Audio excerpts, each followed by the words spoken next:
ئێستا حەدەسی ڕۆژ لە هەرێمی کوردستانە بابەتی ئۆتۆمبیلی چینیە.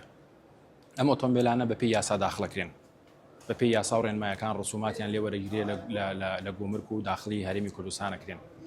ئەم ئۆتۆمبیلانە هۆکاری زیادبوونەکەی لە ئێستاە بۆتە هۆی ئەوەی کە شەقامەکان بەجددی نایگرێ، ینی منافەسەیەکی زۆر گەورە هەیە لە بازارە لەسەر فرۆشتنی ئەم ئۆتۆمبیلانە.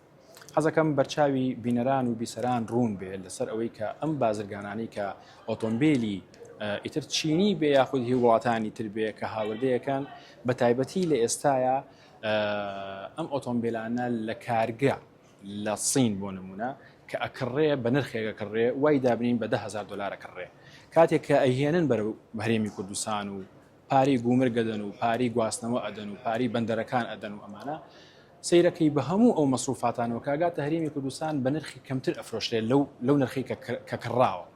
بۆ نمونە لێرە ئەفرۆشتێ بە $9,800 بە $9,700 کە خۆی $10,000 پێدراوە.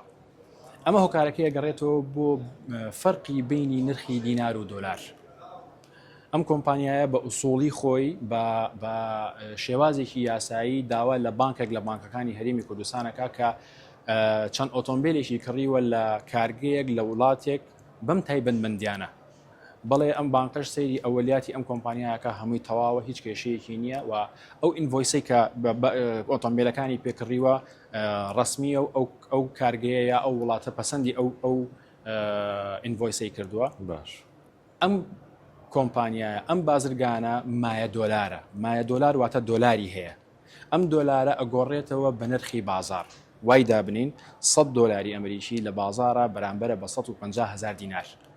کاتێک کە پارەکەی لە دۆلارەوە کا بە دینار ئەیبا بۆ بانکەکە بە نرخی فەرمی بانقی مرکزی لی وەرەگرێ، واتە بە $132,000 لی وەرەگرێ، کەواتە ئەم خۆی بۆ خۆی $18,000 لە $100 قازانجی کردووە. کاتێک کە ئۆتۆمبیلێکی پێکڕێ بە $10,000 دۆلاری بە 132 بۆ حساب کراوە، بەڵام ئەم خۆی گۆڕیوێتەوە لە بازارە بە $150,000.